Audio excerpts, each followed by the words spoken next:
This is the hardest race I've ever done. How does this race compare to other races? It doesn't. I've never approached a race with as much fatigue, both muscle soreness and generalized body fatigue that I have as you progress throughout the races over the weekend. It's a challenge. If somebody's looking for a challenge and you want to kind of put your abilities to test, it's the perfect place. There are places where you need to stand up on the bike to just make the bike move up those switchbacks. Tremendously taxing. And that's what makes the course hard.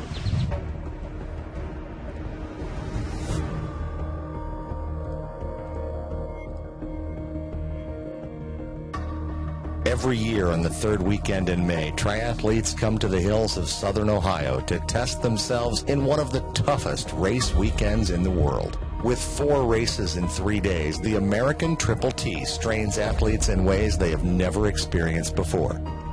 The weekend begins with a super sprint triathlon Friday evening. This short and fast race presents just enough of a challenge to show the racer what's in store for the rest of the weekend. Saturday starts with an Olympic distance triathlon. This gives participants their first real feel for the hills that make this course legendary. A year hasn't gone by without at least a few riders taking a spill on the winding switchbacks that pepper the course. The run follows a fire road deep into the forest. Steep, continuously rolling hills slow some racers to a walk. After a few hours of rest, a second Olympic distance triathlon awaits the racers. Instead of the traditional swim, bike, run format, this race starts on the bike, followed by the swim and the run. A time trial start sends athletes on an out-and-back course, infamous for the nearly 2-mile ascent just past the halfway mark. Once they return to transition, racers struggle to get into wetsuits as they run to the lake. Sunday morning comes early, and whatever energy is left after the previous races will be needed as racers line up for their 4th and final race of the weekend, the half-iron distance race. The only thing I dread about the race is walking to the start line Sunday morning. 2 more loops of the swim course, followed by a 2-lap bike course. Once again, the run is on the same stretch of dirt road that racers have been running on all weekend. It's been said that by the end of the weekend, you'll either love or hate that road. After 5 trips up and down those hills, it's easy to see why.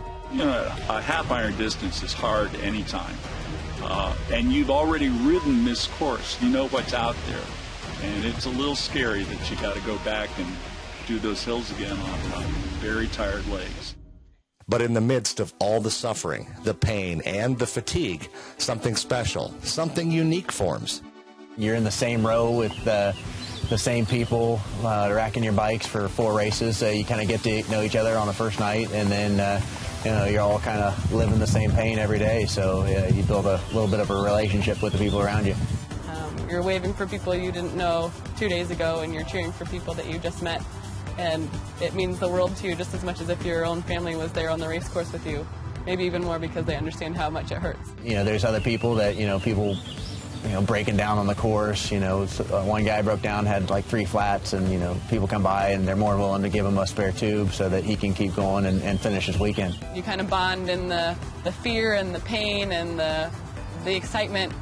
I've made 20 lasting friendships that have accumulated over the 7 years that I've raced. Between the events, there's a lot of time spent in the creek cooling our legs and trying to slow down the inflammations. And you've got the ice bath going on and all the other race finishers talking about how that race went or how hot it was or the killer bike course that you just completed.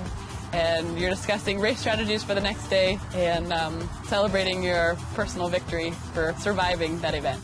So part of experiencing this triathlon is looking around and realizing how beautiful the word epic is used to describe this course, and it is, both in its beauty and its difficulty. Scenery in southern Ohio in May, there's just the green leaves overlooking all of the bike and the running routes. Even with racing in California and Colorado and across the United States, I've never found a more beautiful location